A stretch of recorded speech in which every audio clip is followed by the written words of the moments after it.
Streaming on clickorlando.com, you're watching News 6 at 10 p.m. I spent more years on the streets of Florida patrolling our streets as a law enforcement officer than he's been alive. Look at the law. The law is what it is. We got a duty to enforce it. A war of words over ICE enforcement. Why the state attorney general is threatening to remove Orange County's mayor. Now the governor is weighing in. And did you feel the cool down? Nah, me neither. The heat's a little less intense. Why rain chances are on the rise. Oh, I'm gonna get you. Oh, I'm gonna get you, bro. Oh, yeah. Oh, yeah. Where you going? A new look at a deputy-involved shooting. We are seeing what happens in the moments before a man on the run ended up in critical condition. Two of our employees have broken that sacred trust that's instilled upon us. Plus, 2 Osceola sheriff's workers under arrest weeks after the former sheriff walks out of jail. The crimes they are accused of committing. And as Marion County reveals a major sex sting, the sheriff there issues a stern warning to some University of Florida workers. You better pray to God you're not a Marion County citizen, because I will do everything to ensure that I could get your out of my county. So we ask what's behind that warning, and new tonight, UF responds. But we start now at 10 tonight with the war of words that has Orange County leaders on alert. It's not often we hear Mayor Jerry Deming sound fired up. I'm Ginger Gadsden. Thanks for joining us. I'm Matt Austin. At issue whether Orange County should spend time and money transferring detainees for ICE. In moments, the governor weighs in for the first time. But he all but accuses Orlando of being a sanctuary city. We start with News 6's Troy Campbell. He is the reporter who pressed the state attorney general to react. We caught up with Attorney General James Othmeyer during a press conference earlier on Wednesday afternoon. We asked him about the letter that he sent to Orange County regarding those ICE transports. He tells us he's not sure why Orange County isn't following the law. I know the mayor said some, disparaging things about me. That's all fine and good.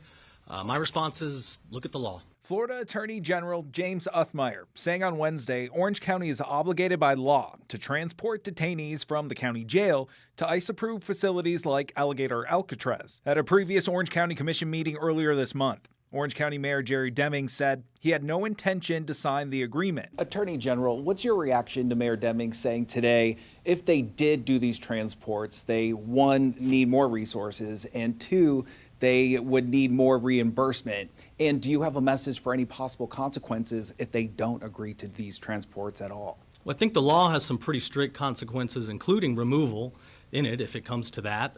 If there are some, prohibitive resource constraints, and those would need to be laid out. But it seemed like the county just decided they weren't going to do this. There wasn't a whole lot of explanation or justification. Orange County says from January to May, there were 438 people booked into the jail on ICE detainers without state charges. On Tuesday, several commissioners also denied the characterization that Orange County is operating as a sanctuary county. Mayor Jerry Demings had a stern message to the state's AG on Wednesday. I find it somewhat ironic that the 37-year-old Attorney General is attacking me personally, attacking our board. I spent more years on the streets of Florida patrolling our streets as a law enforcement officer than he's been alive. Do you plan on having a conversation with Mayor Demings then about the possibilities moving forward of how you can come together on this? If it comes to saving lives and protecting our cities and our counties, I will have a conversation with absolutely anybody, anywhere. And the commission is set to discuss the topic again during their meeting on Tuesday. Outside the Orange County Administration Building, I'm your Orlando community correspondent, Troy Campbell, News 6. Many are asking what Governor Ron DeSantis thinks about this back and forth and his attorney general's threat to suspend Mayor Demings from office. While he did not mention Demings by name, the governor told reporters this at a news conference in Tampa. I look at the record, I look at my constitutional authority, and if there's a conflict between how elected officials are acting and the duties that they have, I think that I've shown that I'm willing to do that. Governor DeSantis mentioned suspending Tampa's state attorney, a Democrat, over policies he did not agree with. Of course, he also removed another Democrat, Orange Osceola State Attorney Monique Worrell, in 2023. Worrell was just reelected and is now back in office. As to immigration enforcement, today in Tampa, the governor directly called out Central Florida. The Gainesvilles and the Orlandos and some of these little pockets around the state, they end up devolving into de facto sanctuary. Like, yeah, they won't run afoul of our sanctuary laws. They'll know kind of how to do that. So it's not going to be flagrant like LA or flagrant like Chicago or some of these places, but they won't be doing what is necessary so that the policy is effective.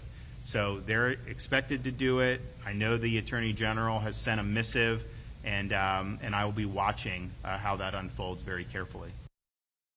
We'll continue to keep a close eye on this story and all the developments coming out of it. Keep an eye on clickorlando.com for the latest. News 6's Troy Campbell pressed the Attorney General for comment about Mayor Jared Demings at a news conference in Marion County. Tonight we have new details about the reason for that news conference, a child sex sting by Marion County deputies. That's where Sheriff Billy Woods issued a stern warning to employees of the University of Florida. One of the dozens of people arrested attended UF and is in the country on a student visa. Sheriff Woods wants that man deported as soon as possible. He says the U.S. State Department assured him the visa will be revoked. But the sheriff claims a university employee told him the student would only be thrown out of school if he's convicted, not just charged. Here's a clear message to the rest of their employees. And to that employee, now I may not have your name in front of me right now, but you better pray to God you're not a Marion County citizen, because I will do everything to ensure that I could get your out of my county. So we reached out to UF for comment. They hadn't heard the sheriff's comments, they told us, but a university spokesperson says the student in question was trespassed, banned from campus about 2 weeks ago. The sheriff's office tells News 6 UF initially was not cooperative, but ultimately did revoke the student visa. Deputies also expect to make more arrests. Well, all week, our top story has been the heat. And you may not have felt much of a difference, but it was just a touch less sweltering today. One reason, rain chances on the rise. Let's get right to meteorologist Jonathan Kegas. And those are going to keep going up, guys, to the end of the work week and into the weekend. We do have some late night thunderstorms right now, kind of paralleling I-4 as they drift from south to north tonight. Lots of lightning just south of Daytona Beach. We were hanging out on the live stream about 15, 20 minutes ago. We were watching the lightning come in on the live cameras from Daytona Beach. So again, New Smyrna Beach, you're likely hearing the thunder. Port Orange, Daytona Beach, no doubt seeing the lightning. As these slide out of eastern Seminole County, right around Sanford, we have a healthy downpour. Juliota, Oviedo from Lake Pickett, University Park in eastern Orange County, we've been dealing with some of these thunderstorms. Also in Osceola County, these are working their way out of Polk from Haines City. So Kissimmee back into St. Cloud, closer to Lake Toho tonight. You're not done with your thunderstorms yet. You're likely at least going to hear some thunder. And if these hold together, which they should over the next hour, we're going to be getting some heavier rain in the mix. We're going to pinpoint where these are headed and take a look at tomorrow in a few minutes. Jonathan, thank you. Tonight, we're seeing some body cam video from a deputy-involved shooting. That shooting on July 5th left a man critically injured. Deputies on traffic detail near Orlando Central Parkway and President's Drive ended up chasing after a man who they say had a gun. Now, I'm going to play part of the video as deputies caught up to him. Some of you might find this hard to watch. Oh, I'm gonna get you. Oh, I'm gonna get you, bro. Oh, yeah. Oh, yeah. Where you going? Where you going? Where you going? Where you going? Let's go. Let's go. Let's go. Let's go. Hey, don't reach. Oh. Ow. Ow. Stop. Stop. Stop. Is that a gun? So we're not showing the moments 18-year-old Giovanni Torres was shot several times and badly hurt. OCSO says they did recover a gun. Torres is charged with aggravated assault with a firearm on a law enforcement officer.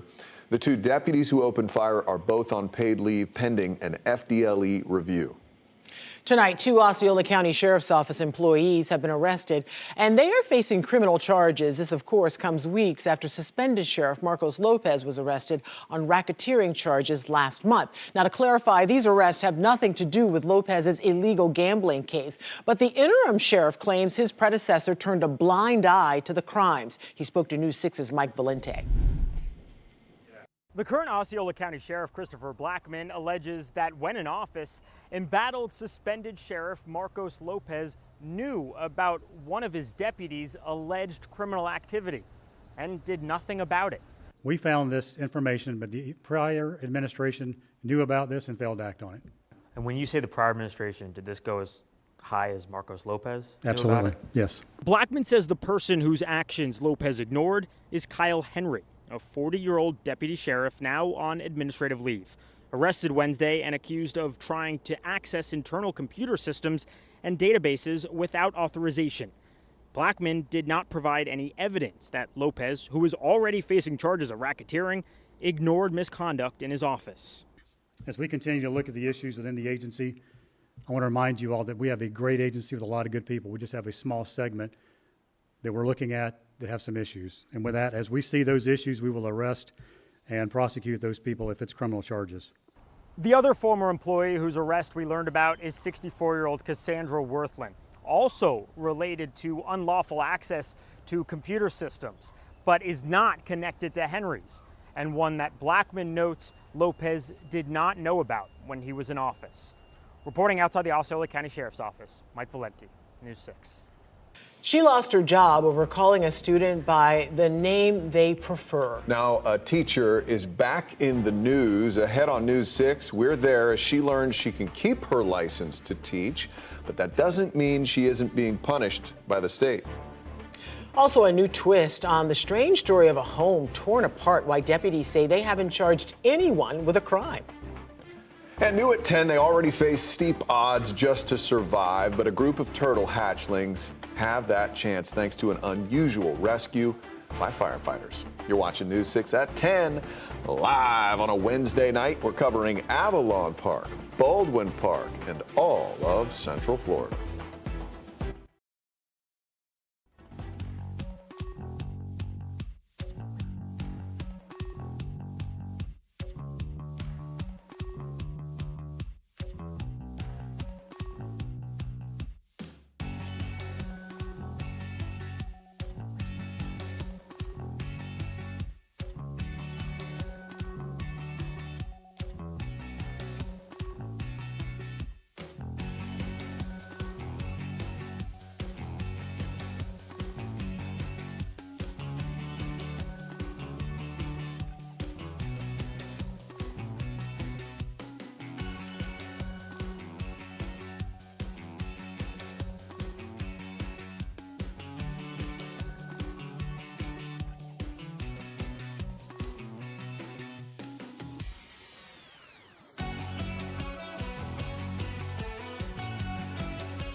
Now on News 6, a parent's complaint cost a popular AP English teacher her job and sparked protests by students, parents, and others. Brevard County did not renew Melissa Calhoun's contract because she admits to calling a student by the name they prefer. Now, that breaks a recent state law. Yeah, it requires students be called by their legal name unless parents approve. Tonight, News 6's Jarrell Baker was there as Calhoun learned she will keep her teaching license but does face punishments. All in favor say aye. Aye. Any opposed, same sign. That motion carries. This agreement has been accepted. Melissa Calhoun in tears Wednesday afternoon after the Education Practices Commission unanimously voted to accept a settlement allowing her to keep her teaching certification. There are things the commission can do. they can suspend, they can terminate, they can do all sorts of things. That's not what's fair and reasonable under these circumstances. It comes after the former Brevard County teacher lost her job over her use of a student's preferred name instead of their legal name without parental consent, violating a law signed by Governor Ron DeSantis in 2023, House Bill 1069. What's fair and reasonable is to put this woman back in her classroom teaching honors and advanced study English. According to her lawyer, Martin Walensky, Calhoun entered a settlement with the Department of Education. The details of the settlement include a letter of reprimand, a $750 fine, 1 year of probation, and a completion of an ethics in education course. So when this student asked these teachers from middle school through high school, will you call me this name? And they all just said, yeah, sure, without thinking, oh, maybe the parents have something to say about this. The new DOE commissioner recommended the commission reject the settlement, an unprecedented move. It's unacceptable, it's inexcusable, and it cannot be tolerated. They believe that Calhoun violated the new rule and should be held accountable. And they also say that the settlement was made under the former commissioner. Walensky pointed out that the settlement was negotiated and agreed upon by both parties, and the agreement they entered is binding. It can't happen. You heard me read the language that the commissioner wrote in the agreement that's designed to prevent that from happening. Brevard County Schools voted not to renew Calhoun's contract earlier this year, but Calhoun's lawyer says that she can teach in Brevard County or anywhere today and even before the hearing. In Brevard County, Jarrell Baker, News 6.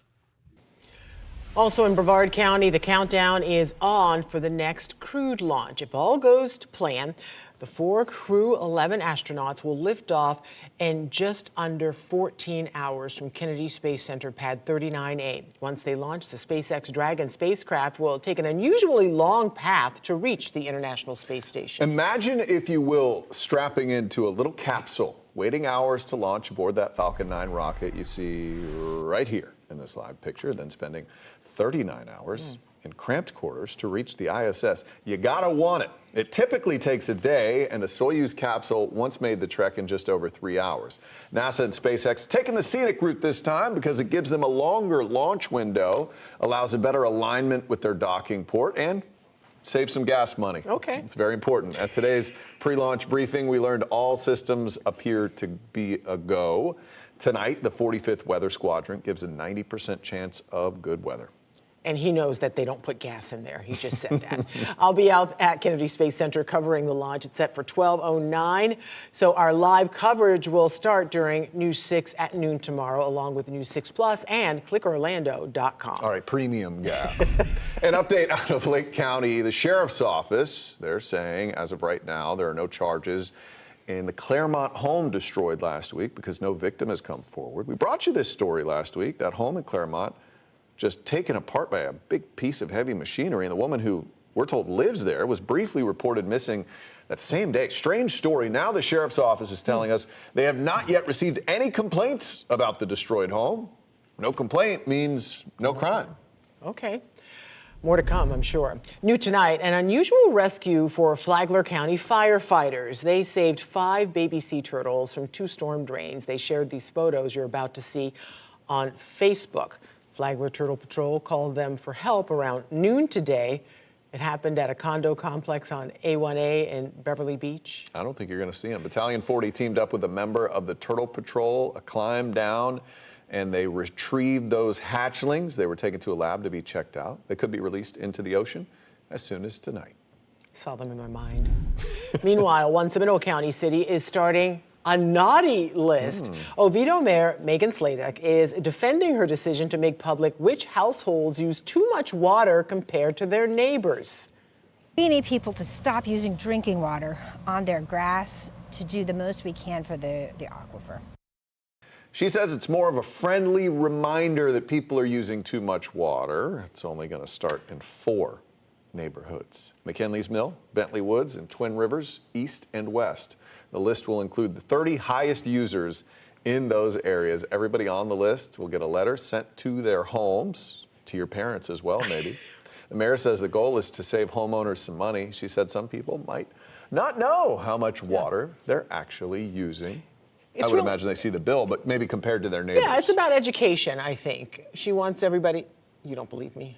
Education and public shaming, maybe? Yeah. A little bit of both. Absolutely. Goes a long way. Yeah, All that's right. true. Meteorologist Jonathan Kegas joins us now. And I would like to have more water coming from the sky. Oh, it has yeah. been dry at my house. You're already paying more to cool your house right now. You may as well not pay as much Absolutely. to water the lawn if you have the irrigation systems running the sprinklers out there. We do have some of that happening right now as we speak. Healthy thunderstorm coming out of Polk County. You can track these storms alongside us with the free News 6 weather app. Again, you get lightning detection. You may have gotten those alerts if you're hanging out in Ponce Inlet, New Smyrna Beach, certainly Oviedo tonight, where we are getting some of those thunderstorms sliding on through. These are going to continue to lift north. New Smyrna Beach, there are those downpours that are sliding through for us just to the west of Edgewater on the west side of town anyway. Those are going to continue to lift up towards Ponce Inlet and Port Orange tonight. You're still seeing the lightning in and around Daytona Beach. Also for our friends in Kissimmee through St. Cloud, we have some scattered downpours around right now, but a healthier thunderstorm getting ready to slide through Point Siena and eventually back up into Kissimmee over the next 30 minutes to an hour or so.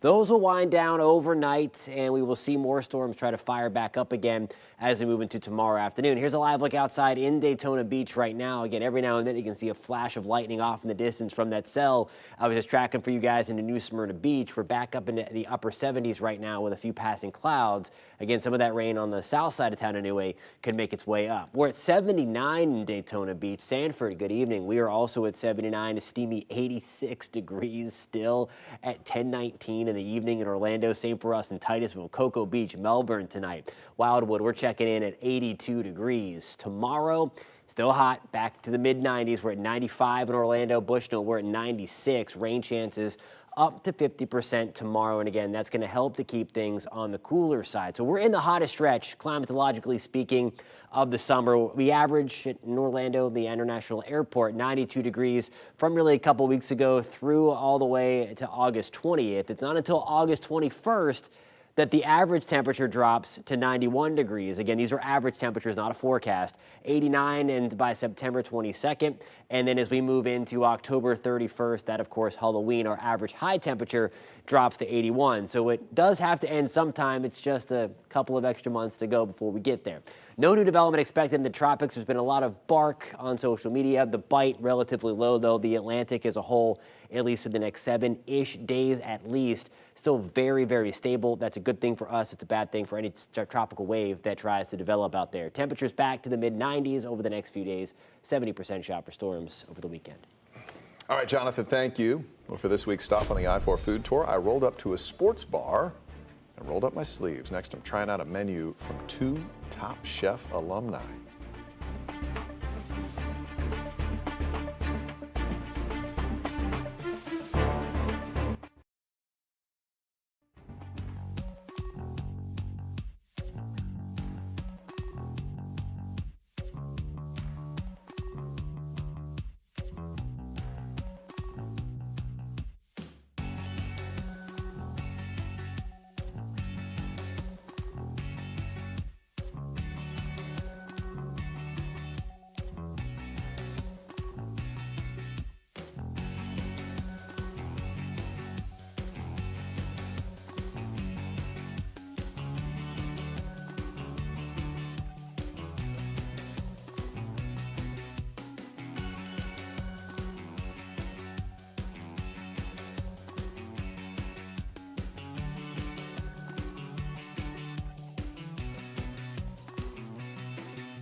This is a lot of people to watch me eat.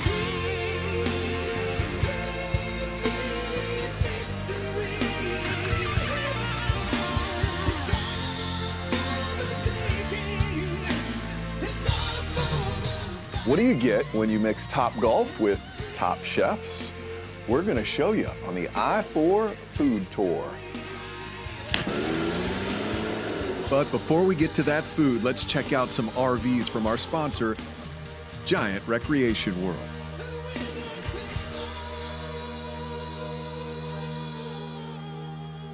You know, there's ribs and then there's like our ribs that are absolutely incredible. So these are tossed in a really delicious barbecue sauce. And then the secret is we have this brown sugar spiced rub that we kind of coat on the outside and finish them in the salamander. So it kind of brulees the ribs. And then we top them with these delicious spicy and sweet pickled Fresnos. Oh, that's different. Yeah, it's all about that sweet heat.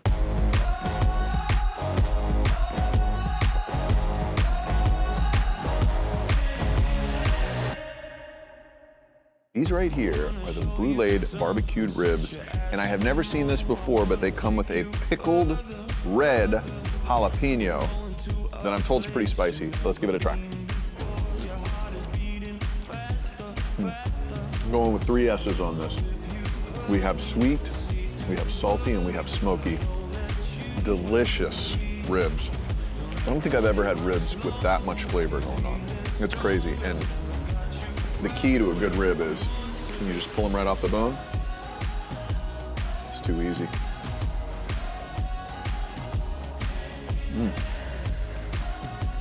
This is a fantastic rib dish. Not something you would expect at a regular old sports bar. Clearly this is not that. The Stadium Club at the Caribe Royale. You can watch sports, you can play sports, and the food is ridiculous. Sponsored by Giant Recreation World. Visit Giant Recreation World today.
Remember, you can find all of tonight's stories plus breaking news on News 6 Plus. It's free to download to your smart TV or your streaming device. Maybe you're even using it right now. Have yourself a great night. We'll see you at 11.